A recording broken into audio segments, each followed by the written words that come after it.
Jadi kuncinya di sini adalah keseimbangan komersialisasi dan juga konservasi. Jadi selama ini teman-teman di TWC terlalu bersemangat untuk komersialisasi sehingga melupakan aspek dari konservasi. Akibatnya adalah jumlah pengunjung naik, tapi konservasinya menurun. Akibatnya kalau kita lihat data dari tahun 2000 sampai sekarang tingkat kehausan terus-menerus naik. Artinya apa kehausan? Kehausan arti kerusakan. Jadi kalau tidak kita rawat dari sekarang, maka Borobudur yang kita kenal dalam 5-10 tahun lagi akan berubah menjadi puing-puing. Nah, ada 3 kunci yang harus dilakukan, yaitu pertama adalah visitor management. Ini yang menjadi concern kita dan teman-teman dari Kemendikbudristek dan jadi UNESCO, bahwa visitor managementnya kurang optimal. Oleh karena itu salah satu upaya ada 4 elemen. Pertama, edukasi terhadap pengunjung. Kedua adalah termasuk harga tiket jumlah pengunjung dikurangi. Ketiga adalah harga tiket. Tujuannya apa? Tujuannya adalah untuk melestarikan. Kedua adalah saya kira bahwa kita sudah punya Undang-Undang Nomor 10/2009 tentang cagar budaya, tapi belum begitu ketat diterapkan, terutama di kawasan Borobudur. Oleh karena itu, kemarin hasil rapat pada Sabtu kemarin disampaikan salah satu upaya adalah menjadikan kawasan Borobudur sebagai kawasan berkualitas. Nah, kualitas maksudnya apa?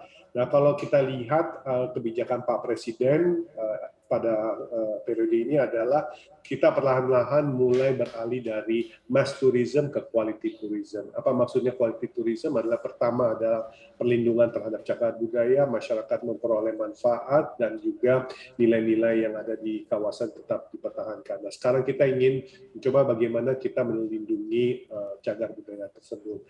Nah, mungkin sebagai ilustrasinya, Bu, kalau katakan kita ke dokter dan dokter mengatakan BMI kita lebih dari 25, artinya kita obes. Apalagi kalau Borobudur bisa dikatakan lebih dari 30, artinya kalau tidak lakukan langkah-langkah tertentu maka akan terjadi akibat yang fatal. Jadi upaya kita istilahnya mungkin kalau dari segi kesehatan bagaimana menurunkan BMI-nya di bawah 25. Dan kalau di Borobudur adalah salah satunya adalah mengurangi jumlah wisatawan yang naik, diturunkan menjadi 1.259 orang per hari atau kurang lebih 124 orang. Nah, kalau kita lihat di negara lain, apakah mereka melakukan hal sama? Justru mereka sudah melakukan cukup lama. Kalau kita ke Meksiko, piramide Kukulkan, mereka sudah melakukannya sejak beberapa 10 tahun yang lalu. Bahkan kalau Kukulkan di Meksiko dilarang untuk naik ke atas. Dan kebetulan saya pernah ke sana 10-12 tahun lalu. Begitu juga di Zawissen. Nah, ketiga langkah yang paling penting dari teman-teman TWC adalah mengembangkan atraksi di luar naik ke Candi Borobudurnya. Nah, ini yang kurang dilakukan oleh teman-teman di TWC dan kita bantu bersama Kemendikbudristek adalah menciptakan atraksi-atraksi baru seperti buat museum, buat kegiatan maraton, kemudian buat kemarin ada jazz festival di sekitar kawasan Borobudur. Tujuannya apa? Supaya 4 juta orang yang setiap tahun sebelum pandemi melakukan kunjungan ke Borobudur tidak terkonsentrasi hanya ke kawasan Candi Borobudur. Jadi kuncinya di sini adalah melakukan diversifikasi event-event, melakukan lokasi atraksi. Ya, baik Pak. Tapi ini kan kalau kita lihat di media sosial ini sudah mulai bermunculan begitu ya protes mengenai harga tiket masuk yang cukup tinggi begitu. Artinya kan nanti ke depannya kalau dengan harga tiket masuk untuk satu orang 750.000, artinya hanya kalangan-kalangan tertentu yang bisa ke sana. Pemerintah sendiri menyikapi hal ini seperti apa Pak?